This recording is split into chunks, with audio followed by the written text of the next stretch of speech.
So when I went to look at the episode to watch it today, I went in and I saw the last episode I watched was the one that we recorded last. I was like, oh, but that's okay, because I've been keeping up on the podcast, because that drive to Atlanta it's a bit of a trek. So I was able to catch up on all the podcasts. Oh, great. But then I realized that you recording is way far ahead. Yeah, so I record really far ahead. Podcast, but I'm like 3 or 4 episodes behind where I should be. But you did get a chance to watch it, though, right? Yes. Oh, yeah, definitely. Okay, I made good. sure I watched it. Did you see? Because I listened to the podcast that you and Kat did, which the last one you guys just did with the Saluban. Is that what they're called? Suluban. Yeah. Suluban. I listened to that on the way home, and just so you know, that is my favorite episode as of between just the dynamic of you and Kat. You guys were just amazing, and then Max. Every time that squeak toy went off, I'm like, yeah, he's getting in there. He's in here right now, actually. Of course he is. There he is. Hey, Max. You're a good boy. Any questions or anything about the notes? No, we're good. Okay. I mean, it's the same song and dance we've done. Yeah. However many times you've been on now. I think this is, yeah. Let me see. I gotta pull up my notes anyway. So let's see. You did Breaking the Ice, and you did 2 episodes back to back. You did Shuttle Pod 1 and Fusion. I did. And then yeah, I think this is number 4. Yeah, and this is number 4. Yeah. I think Gary's got me beat. I think so too. But yeah, I think you're a close second. Okay. Nice. I think Kat's been on a few as well. Those are my favorite episodes. The ones with me and Kat? Yeah. She's good. She's better. She's better than she gives. Oh, thank you. That's so sweet of you to say. No, seriously, you guys are so fun to listen to. I think that's why I like hanging out with you so much. You're so much fun. Well, it's she's better at the podcasting than she gives herself credit for. I think definitely. She thinks that she has nothing to say and that she sounds weird or whatever it is. I'm like, you couldn't be farther from, both of you could not be farther from the truth. You guys do very, very well. This stuff gives me great anxiety, but I always have fun doing it. So I try to just push past it. Yeah. I mean, it's just you and me. And have you listened to any of the episodes of yourself? Yeah, I listen to all of them because I'm weird that way. Like I want to hear how I sound because I know I sound different. Sure. Yeah. Well, I mean, and I try to do a decent job of editing so that it's eliminating pauses and ums and uhs and stuff like that. Just so first of all, it cuts down on the time, but it also creates some cohesiveness to the chaos in my brain. I'm sure. Right. Because I end up having to do it just as much for myself as I do for anybody else. We're all awkward in our own ways. Yes, we are. And that's okay. Star Trek's our safe place. Oh, it's the best place to be awkward. It really is. It really is. If you need proof, just go to Instagram. You will see all the weirdos, all our wonderful weirdos who are big Star Trek fans. I heard something today. I was listening. I was watching a TikTok, and this guy said, I don't remember where I got the quote from. You're someone's weirdo. You are weird to at least one person that you know. Yeah. Everyone. Yeah. Every group needs at least one, and that definition definitely changes from group to group. Yeah. My favorite groups are the ones where everyone's a weirdo in their own way, and it's just quirky bunch of people. Oh yeah. I mean, the usual suspects up here, so it's that's par for the course with us. I love it. All righty, so let's get into it, shall we? Okay, here we go. Incoming transmission. The Klingon word of the day is Lon. These are the voyages of the starship Enterprise.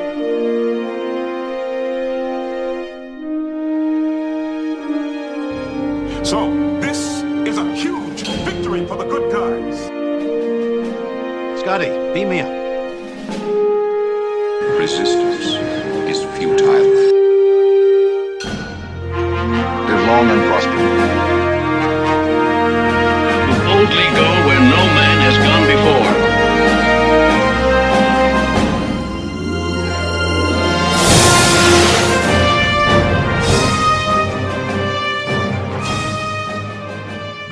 and welcome to the Computer Resume podcast, the show covering the entire Star Trek franchise in chronological order for fans new and old. I'm your host, writer-comedian, Mr. Todd A. Davis. Vacation? She don't need no stinking vacation. It's Mrs. Ren Sims, yay! And everyone needs a vacation. I knew the line, and I was just like, this is definitely going to get a reaction out of her. So I was watching you as I said that, and I just saw that. No, how dare you say I don't need a vacation?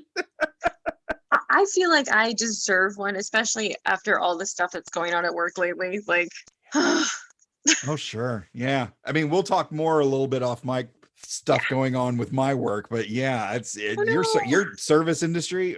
You hands down, you guys are in the trenches practically 24/7.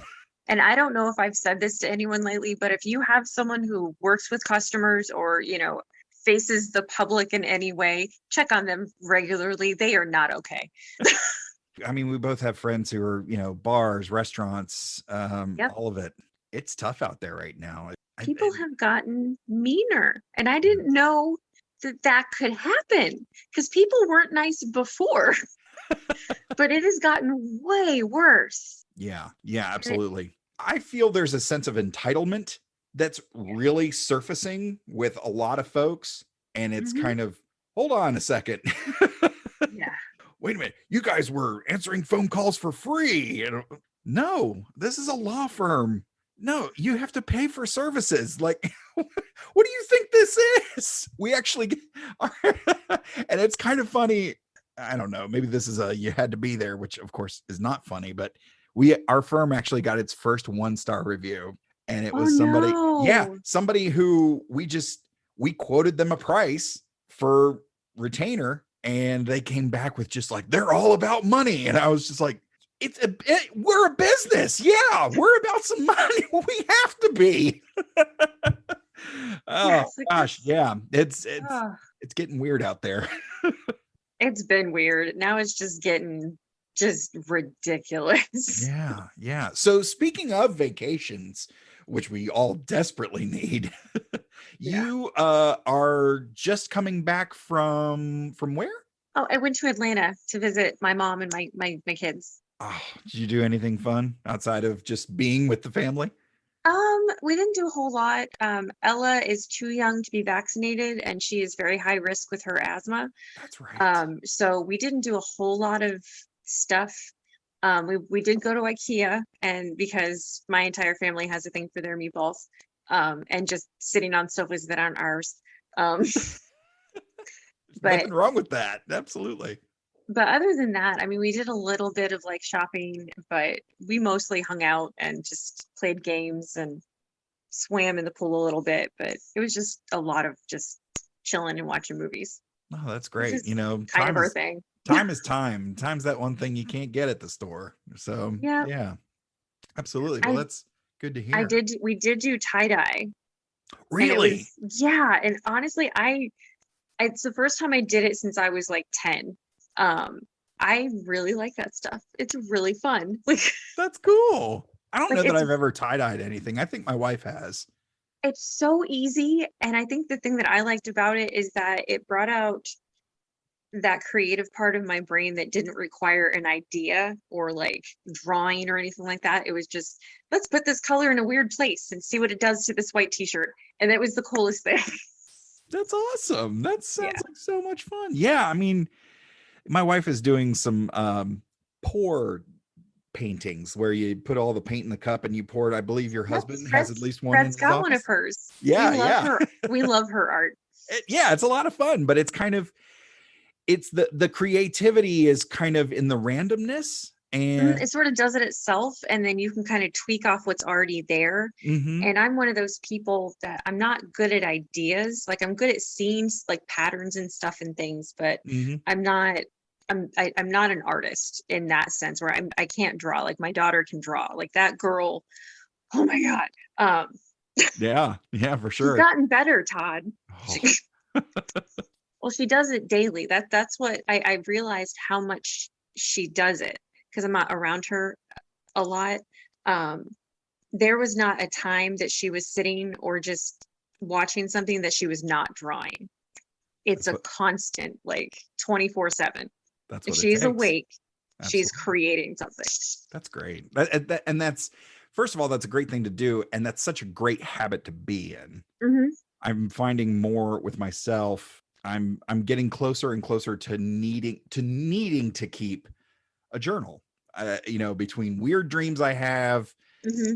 joke ideas, podcast promotion things, and just random thoughts throughout the day, and strange poems that pop into my head. I need to just start scribbling it down, and I can't always get to a computer, or my phone battery just isn't high enough to really capture everything I want. So I'm just gonna have to start carrying around a little book and a pen.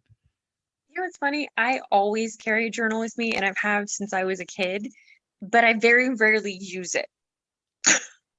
Like I'm 90% sure I've got some form of ADD, and I think that's part of it. Like, it's just, I forget. And then when I remember, I can't do it. Yeah.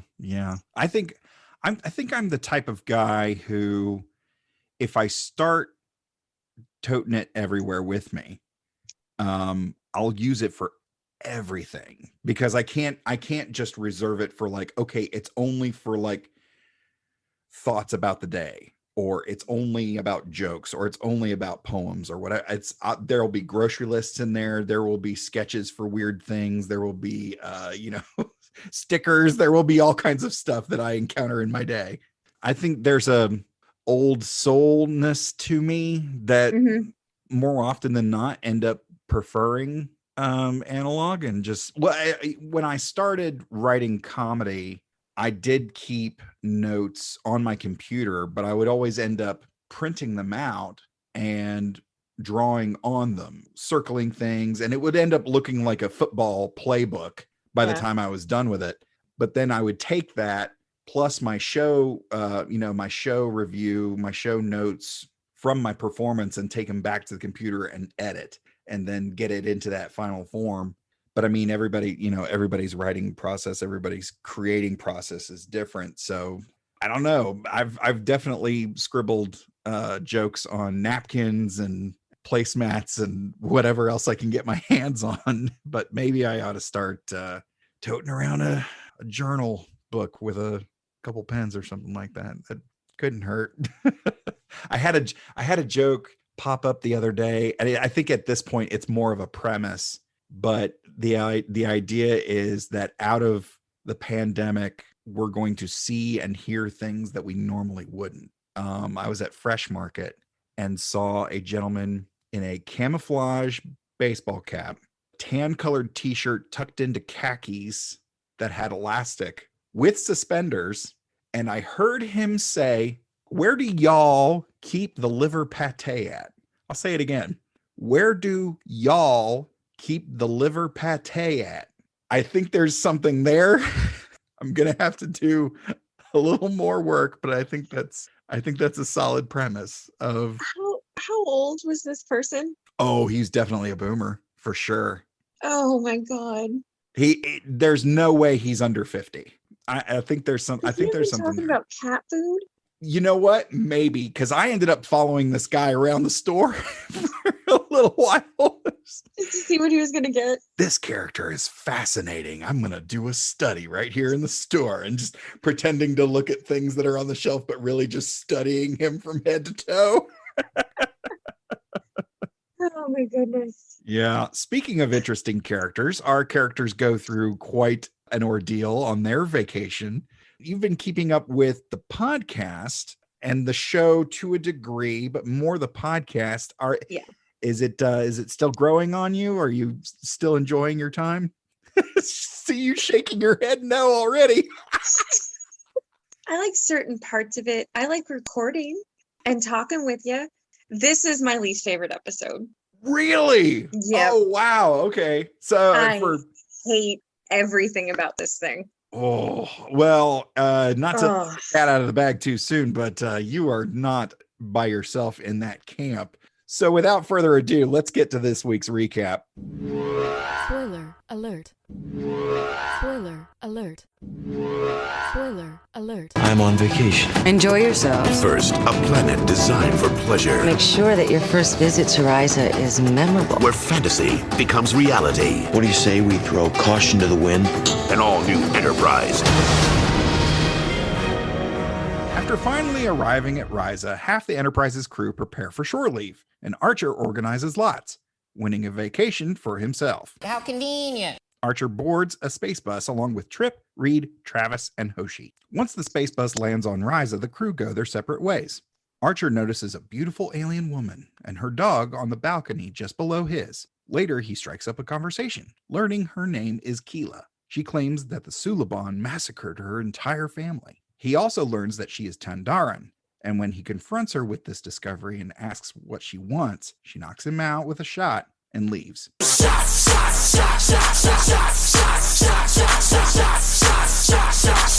Meanwhile, Hoshi is approached by a handsome alien named Ravis, and the two hit it off. She asks him to teach her his complex native language, and he invites her to the exotic steam pools.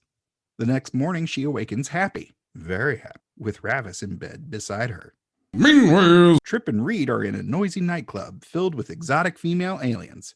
Two women join them for a drink.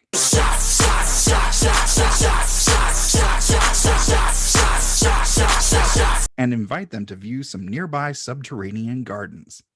I think that's a euphemism. When they reach the basement underneath the bar, the females suddenly morph into male aliens. Trip and Reed are helpless as the aliens rob them, and waking up the next morning, they escape the club in their underwear. meanwhile, In sickbay, Doc Phlox prepares to take his annual 6-day hibernation, but he informs to Paul that 2 days should be sufficient. Sometime later, Travis contacts Enterprise after a rock climbing accident and is unnerved by Doc Phlox's absence, but crewman Don't flirt with him. Cutler reassures him that she can handle his broken leg.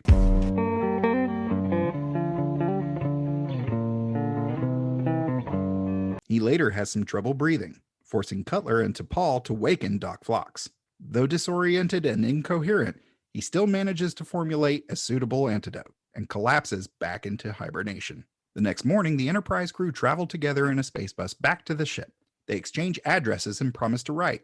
They tell each other not to cry because they know they'll see each other again next summer. So this is your least favorite. Now, granted, we've got 3 plot lines. Usually we just have like an A plot and a B plot, but this one has 3. So what's the beef? What's what grinds your gears about this one? So tropey. It's like you got the 2 guys that are like, they're in it to get laid. That's all they want to do. And then you have like the only one, every direction this went, my brain was like, well, maybe it's going to go this way. Maybe it'll get better. And it didn't. It went the exact road that I thought it was going to go on. And I hated it. I wanted so much more from this. And it was just like, yay. Yeah. More of the same stuff. Yeah. It took the exact road you were thinking. A long road getting from there to here. I mean, I think Trip and Malcolm was my least favorite. I liked them better in the last episode I watched them with. Oh yeah, the shuttle pod when they're one. stuck in space by themselves. Yeah, where they almost die. When they were close. Yeah. When they were close to death. Yeah, that's my favorite. Yeah, way better than whatever this was. I didn't mind Hoshi's. I wanted something more for her than just a hookup on a trip she went on. Like I wanted her to anything else. Yeah, I feel like of everyone that went down, Hoshi and Travis are the ones who deserved a vacation the most. Mm-hmm. And Travis almost dies. And Hoshi, she breaks herself off a piece. So good for her. I mean, I have nothing wrong with that. I like how they did it. It wasn't terrible. It could have been way worse. The fact that they connected and whatnot. But I just, like I said, I wanted her to do anything else but that. Like find a cave and explore something. Find a new language. Anything. I don't know. Yeah, well, I mean, I guess this is kind of, and again, a vacation in the true sense of the word for her. She spends so much time seemingly at the brink of death and feeling so overwhelmed with her duties and the mission and the whole thing that it was kind of nice to see her just sort of having this casual flirtatious encounter and it winding up going better than she probably bargained for. Flip side to that coin is it's not very interesting to watch. No, it's not. And it was really sweet. It was well done. I mean, good for her. I don't know. I guess I just want something more for a lot of the female characters. Like, I just do better, people. Yeah, I think like all of these stories could have been really interesting. They could have gone in so many different directions. Yeah, Archer's thing, him encountering Keela and then learning she's Tandaran, and it coming back to the episode we just released with my wife Kat, Detained, covering the episode Thank goodness Detained. for that. Yeah, because I wouldn't have known anything I wouldn't have known what was going on if it wasn't for me catching up on the podcast. Yeah. But in that episode, they kind of dive deep on the relationship between the Suliban and the Tandarans. And I just feel like there was so much there that could have been further explored that they really didn't get a chance to do much of that. We really didn't get a chance. I mean, I feel like this episode for Trip and Reed, this episode could have been the Star Trek version of The Hangover. And it ended up just, they flirt with some girls, go to the basement, get knocked out, they're in their underwear and they leave. That's it.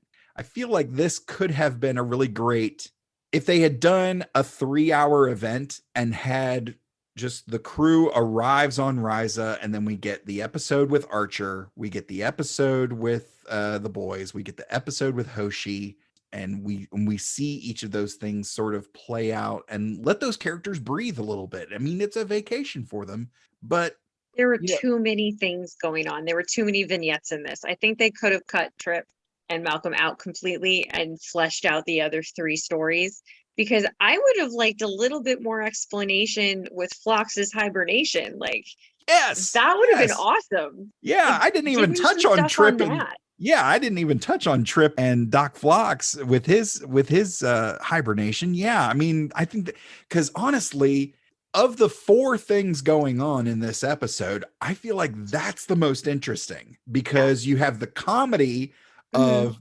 Doc being in hibernation, having to wake up and perform a medical procedure, but then you have arguably the most capable officer on the ship, Travis, near death. So you're getting the funny with the serious. And I feel like that was like a really nice, well-rounded story. And it was treated like D plot at best. Right. And that was the one that really, like, that's the one I liked the most. Like, out of the 4 stories they had going on, that was the most compelling, and it got the least amount of time. Yeah. Oh man. Plus, and they do that all the time. Like that. I think that's part of Enterprise's problem, at least for me, is that the stories they do have, like, they don't expound on the ones that would make sense for a Star Trek episode.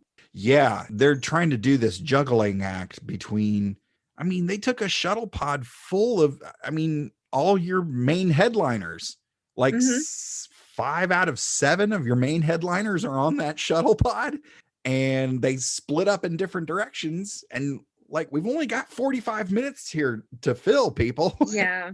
How are you going to, can you really tell a nice, concise, satisfying story in 15 minutes? You really can't. Not really. Well. No, not well. I think they shot themselves in the foot with this one, honestly. A little bit. Too much story, not enough time. Right. So, I mean, let's take them one at a time. What would you have done differently? I know we've kind of talked about it a little bit here and there, but let's dive in. Let's just start at the top down with Bakula. So Bakula's there in his room reading what looks like the most boring book ever written. Yeah.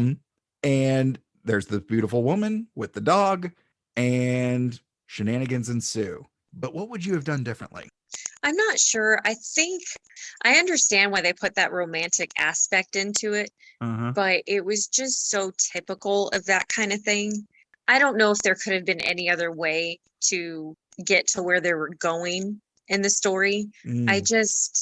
I don't know. There were just certain parts of it that just didn't seem to fit. Like, why did the dogs dislike each other? For one, like that was weird. Yeah. And there was just a lot of like holes in it. I don't. It's hard to explain. Like I wasn't feeling that one.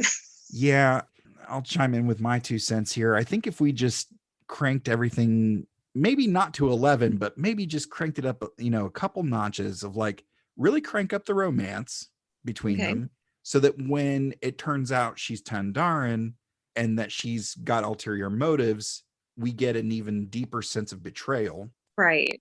And like he really connected, but she didn't because she's playing him kind of thing. Yeah. Or even if they both connected, like maybe if they really did feel something and then go from there, like then, I mean, that would have been better than what they did. Like, yeah, there was an issue of Hawkeye written by Matt Fraction. I want to say it's issue 16, I think. And it follows Hawkeye's dog. It follows him for the entire issue. Okay. I was kind of hoping for that. I think it would have been cool. Yeah, like I think it would have been. Yeah, from the perspective of Porthos. Yeah, Porthos. Him. My bad. With the other dog, sort of romping around. Look, if you've got 4 main plots, what the hell? Let's throw in another one and give Porthos some time and just give an AD, a second or third AD, a camera and a dog trainer says, hey, look, we're going to shoot these dogs running around on this set. Let's piece together some little thing of they follow each other and they explore the island. That would have been fun. That would have been fun. Been cool. Yeah, of course.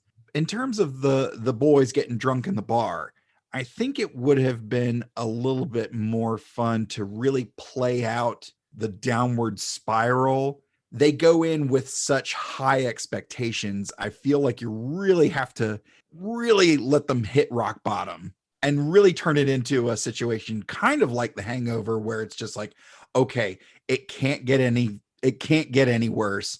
And then there's a tiger in the bathroom, like, and just let this thing really explode on them so that when they get back on the shuttle, it's just like, get me back to Enterprise, please. I don't ever want to come here ever again. And just play up like some sort of heist or some sort of, big fish out of water misunderstanding and really play that up a little bit. Even if they just had a drink that just turned into The Hangover, where they don't remember what they did the day before and they're having to retrace their steps on the last day, would have been better than what they did. Yeah, somewhere between The Hangover and Dude, Where's My Car? Yeah, basically. Yeah, in fact, I may change the title of this podcast to Dude, Where's My Space Bus? That's awesome. And then with Hoshi, I feel like this was kind of a missed opportunity for a real deep dive exploration of her letting her hair down and being able to breathe and relax. Because I don't think we've seen her this calm and sure of herself since Broken Bow. And I think the romance between her and Ravis is so sweet and genuine. And I felt watching it like, okay, something horrible is going to happen, because that's when I was waiting for him to do something sneaky. Like, yeah, I've been waiting. Yeah, something horrible is going to happen to poor Hoshi, but it didn't. Happened to Archer instead. It happened to Archer. So I kind of wish they'd let this romance play out a little bit more, and maybe there's the enchantment of she's from a foreign place to him, he's from a foreign place to her, but they connect, and then as they get deeper, there's things that they realize that maybe I can't handle this. And, there's a cultural understanding, and, we watch the romance sort of bloom while learning a lesson about letting go of preconceived notions of different things, so the audience, so there is a moral to the story, but like, let's explore that a little bit more. They didn't have time. Yeah, I know. Any other elements you would have for Hoshi that you would have rewritten? I can understand why they would give her a romantic story. I always like when they do different things, when they don't do the stereotypical girl on vacation finds a guy kind of thing. I was hoping she would discover something. I mean, anything, just like, yeah. I liked how they started it with the older couple, that kind of thing. I'm tired of it, I guess. Oh, are you getting burnout? Of that particular storyline, yeah, a little bit. Like, come on, guys, you can do better than that. And I think it would have been kind of cool because for Travis, if we can, like I said, with Doc Phlox, it's straight up physical comedy. We're talking on par with some Jerry Lewis type stuff. For younger listeners out there, if you think Jim Carrey is the end all be all of physical comedy, don't get me wrong. I can't say I disagree, but I encourage you to seek out Jerry Lewis in The Bellboy. It is absolutely hysterical, and you can really see how he didn't create physical comedy, but I think he definitely had the first polished version of true physical comedy in our pop culture. That is a masterclass on pratfalling. Yes. Oh my gosh, yes. And prop work and facial expression. But there's a little bit of creative writing in there too. With that, I of course, the classic scene of him trying to answer the phone, him sitting at the desk, again, for younger listeners who have absolutely no idea what I'm talking about, I'll set the stage. I don't want to ruin it for you, but he's a bellboy who's not the sharpest knife in the drawer. The guy that's sitting at the desk says, "Hey, can you watch the desk for a few minutes?" Okay. So he sits down. There's 4 telephones on this desk. One of them starts to ring and he can't figure out which one it is. And it just progresses, and you see the desperation of him trying to figure out and answer the phone. Clarity ensues. Oh, yes. But so with Doc Phlox, you've got that. But I feel like this was a real missed opportunity for some exploration of Travis's character, where this guy has quite literally held this ship in his hand and steered it through calm waters, through choppy seas, and just, if anybody truly deserved a break besides Hoshi, it's Travis. And, you know, with him coming from a space travel family and us really just not getting to know Travis at all, at this point, we know Archer loves water polo. We don't know anything about Travis. So I think it would have been really nice to, even if it was just inner monologue while he's climbing this, it's Risa. So you assume it's the most beautiful mountain overlooking the most beautiful valley with the most beautiful sunset imaginable, and letting his thoughts kind of come to the surface. And it could have been a 27 hours. Is that the one where one of the one of the Francos gets trapped? Mm-hmm. It could have been that. Like, we could have gotten a look inside Travis's head, and and then have the accident, and now he's freaking out, and then he's got to get it all together, get in touch with Enterprise, and then when he gets back, his doc is a loopy mess. So I feel like that is so much. There's so much meat in that, between the comedy of Phlox and the exploration of Travis, that 15 minutes isn't going to cut it. Yeah.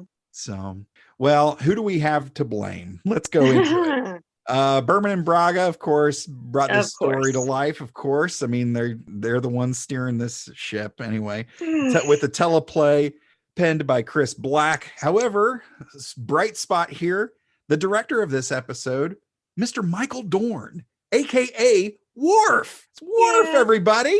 Our favorite Klingon. Yes, absolutely. I love Michael Dorn and love him as Worf. One of our regular things we watch at Christmas are the Santa Claus movies, and he's in the second one or third one. I forget. I can't remember, but it's always so wild to see him. It's just like, that's Worf. It's always great to see a Star Trek alum behind the camera. I think that's they bring awesome. They bring a special magic to it, I feel like. They do. Yeah, so our guest stars, we get Miss Kelly Waymeyer once again as crewman Elizabeth Cutler. This was her last franchise appearance that she filmed before she passed away in 2003. Oh no. Yeah, she had a condition, and we'll go into it. She actually appeared first in the franchise on an episode of Voyager or Deep Space Nine. So when we get to her final appearance in the franchise is when we'll deep dive on her life and her legacy that she left behind. But this was the last thing in the franchise that she shot. So bon voyage. Thank you for your work as crewman Cutler. And we look forward to your next appearance in the franchise. But, we will remember you fondly. And then we've got Rudolph Martin as Ravis. He's a bit of an interesting character. He's a German actor who moved here and started working. Some of his resume spots of note, he actually had 2 things back to back. I think one came just before the other, but he played Dracula in Dark Prince, the true story of Dracula, which was a TV movie back in 2000. And I think as soon as that wrapped, he ended up getting a gig of Dracula on Buffy the Vampire Slayer. He looked familiar, and I think that's where I probably saw him. Oh yeah. I was huge into Buffy. He does a good job, and you kind of see, knowing the nature of Dracula's a seductive being. Yeah. You can kind of see how he fits very well into this episode in the role of Ravis. So I get it. Yeah. And plus with him being... It fits. Yeah, with him being German, his accent is just slightly off to be very exotic and again, intriguing. I always find people with accents, I always find myself leaning in closer, listening more intently to what they say. Mostly because I'm scared I'm going to miss something, but it's a bit hypnotic. So yeah, a little bit, especially depending on what the accent is. Yeah, absolutely.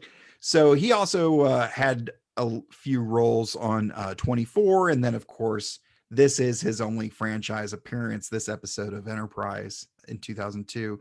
But the guy's got an interesting resume. Highly recommend checking him out. And then our last guest star of note is Miss Day Young as Keela, frequent guest of the show. Mr. Gary Horn will love that I mentioned Rock and Roll High School, one of her early roles from 1979. She played Kate. And then a few years later, 8 years later, she was the waitress in Spaceballs. And then she, that same year, was Amy in The Running Man with Arnold Schwarzenegger. And most people would probably recognize her as the snobby saleswoman from Pretty Woman in 1990. Yep. I have a confession. I've never seen Pretty Woman. Really? I know. Most people that I know either hate it or love it. I've seen it a couple times because I think it's one of my mom's favorite movies. It's a classic. Yeah, I mean, it's good. I mean, it's definitely not great, but it's iconic. When was the last time you watched it? It's been at least 10 years. I was an adult when I saw it last. Okay. And it holds up? Yes and no. Like most older movies, it's like you can't say that anymore. Like it's stuff like that. Like some things have changed just socially, but I mean it holds up. It's like I said, it's not a terrible movie. It's just it's a movie, I guess. I'm not a huge gigantic fan of it, but okay. So what I'm getting is at one point you liked it and you hate it now. Folks, listeners of the show, if you disagree with Ren Sims' opinion, please send all of your hate mail to @Justin_Bishop on Instagram and let him know how much you dislike Ren's opinion of Pretty Woman. So moving right along. Oh no. I keep waiting for him to be like, why are you sending me everyone's hate mail? Does he get any?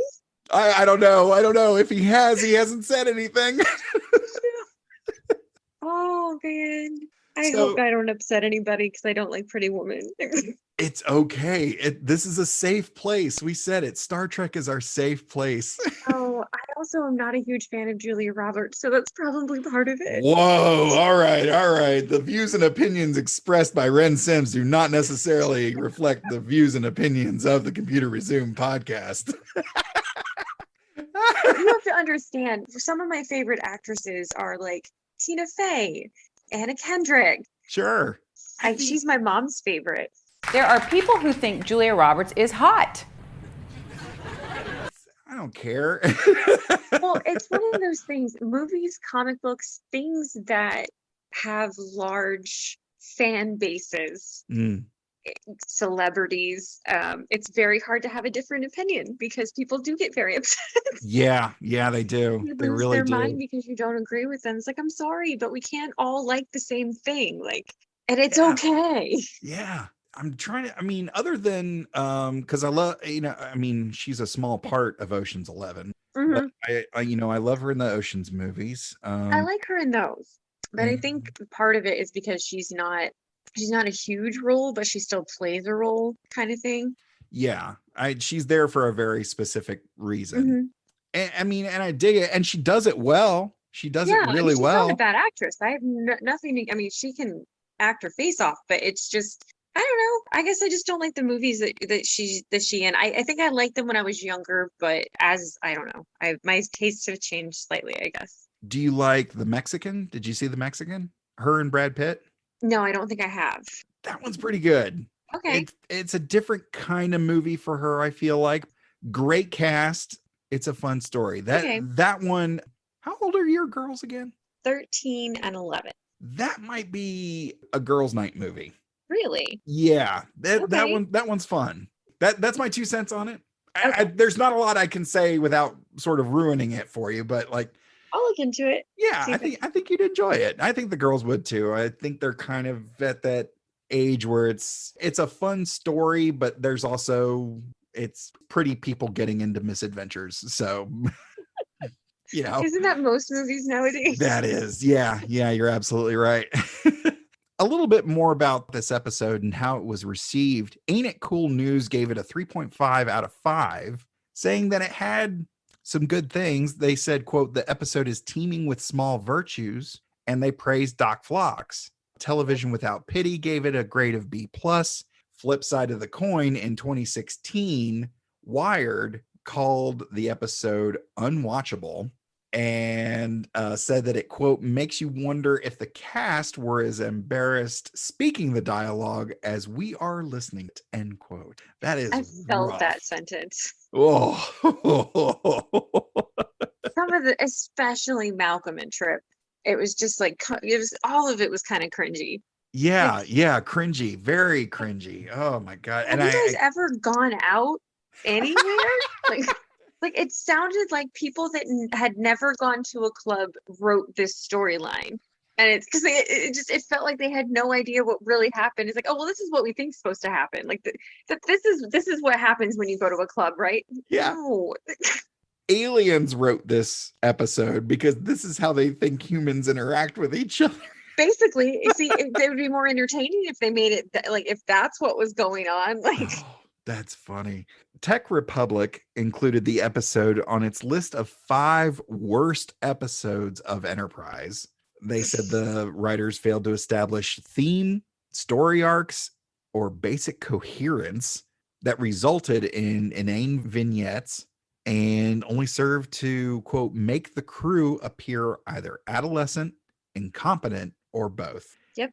Oof, I agree with a lot of that. Yeah, it's kind of hard to refute that. Yeah, I mean, they're not wrong. I haven't watched all of them yet, so I can't really say if it's in my like top 3 worst, but it's definitely not my favorite. Linda Park, who plays Hoshi, picked this episode as her favorite from season 1. So I really wonder why. Maybe it's got to a chance to not wear probably a smelly blue jumpsuit. And she got to let her show that she has more range than just looking terrified all the time. Yeah. She got to put her hair down. She quite literally got to put her hair down. Absolutely. And then actually a little bit of a bright spot. This episode won Enterprise the 2002 Emmy Award for outstanding hairstyling for a series. Yeah, I can see that. Hey, there's a silver lining to every cloud, and we'll take an Emmy. Now, I want it before I forget, and this needs to be addressed. To Paul in the beginning of this episode is so smarmy. She's not having any of this. Like, no. She's just ticked off about all of it. And she's like, would you just get out so you can come back? Like, come on, man. Like, and then the whole thing with Phlox, like I think one of her eyebrows was lifted the entire the entire scene. Like she was just, what is happening? It just fish hook her eyebrow to the back of her head. Just like, oh God. Like she was not having anybody's. I'm trying not to curse. Just, she was not taking anything from anybody this entire episode. She was just like, she just shut up. Like, she basically had to give Archer the talk of like, look, I understand humans' needs for sexual release. Please go down to Risa, break yourself off a piece, calm down, and come back. Like, and she knows that's why he's going down. She definitely knows that's why Trip and Reed are going. So everyone knows that's why they're going. Look, just go, get it over with, get it out of your, quite literally, get it out of your system and come back and let's get back to work. She's full Vulcan in this episode. Just it really shows. I can't remember her name, but the actress that like, just good job, sister. Like, you got this. You're doing good. Yeah, if there's one thing Jolene Blalock does really well is just she does a really good job of looking pissed off at people.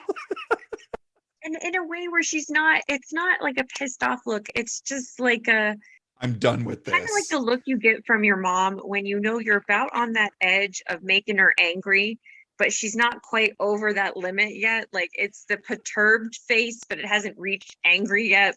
And that's just her normal state of being. Right. Like, that is T'Pol. Oh yeah. Yeah. She's definitely over it. Like, all right, look, it's like when you let the dog out of the house. It's just like, okay, whatever bushes you need to go take care of, do it, come back. And make it quick. Make it quick. Oh gosh. Do you have anything else about this episode before we wrap it up? Nope, just I wanted to make sure that she got a little bit of, because I just, when it first opened, like, that was the first scene, was her talking to Archer, and it was just like, oh, all right, okay, that's how we're gonna do this time, all right. But I am really glad that they didn't do something with Trip and T'Pol. I am really glad that they didn't do that, because I was half expecting it when I looked at the show notes. I'm like, oh God, no! I hope they don't put them on vacation. We're gonna have plenty of time for those type of things later in the series. Oh, great. Yeah, it's coming.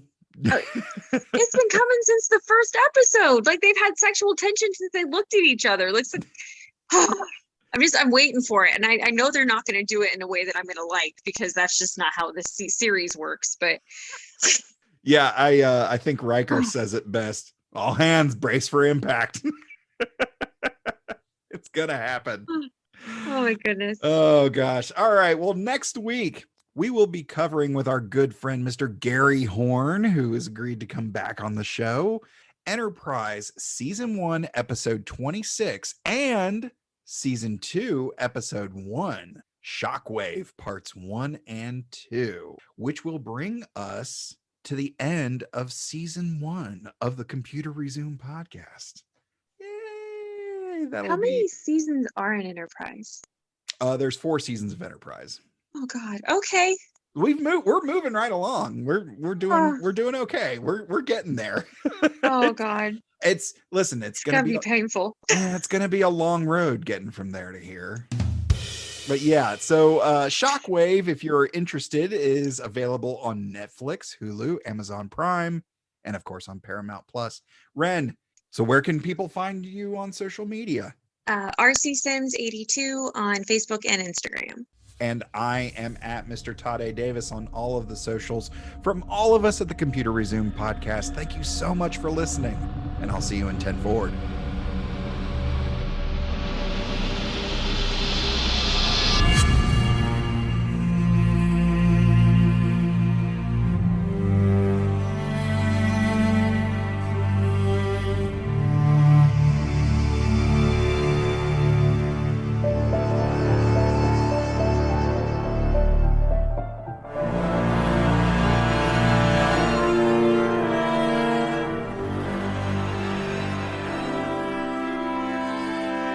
Feel free to send us your subspace transmissions to computerresumepodcast@gmail.com or at Computer Resume on Facebook, Twitter, and Instagram. The Computer Resume podcast was created and produced by Mr. Todd A. Davis. Our logo was designed by Will Martin and Justin Bishop. The opening theme was produced by Justin Bishop. Our outro music was provided with permission by Drone Node. Additional music was provided by Mr. Todd A. Davis and Gary Horn. And I'm Kat Davis at that.darn.cat with a K on Instagram. The Computer Resume podcast is part of the Slice of Fried Gold Network. Hashtag LLAP. We'll see you next time. Going through a Star Trek. We're doing Star Trek stuff in space. We probably got some phasers and shuttle pods, and we're gonna find a brand new race. How's that for a slice of fried gold?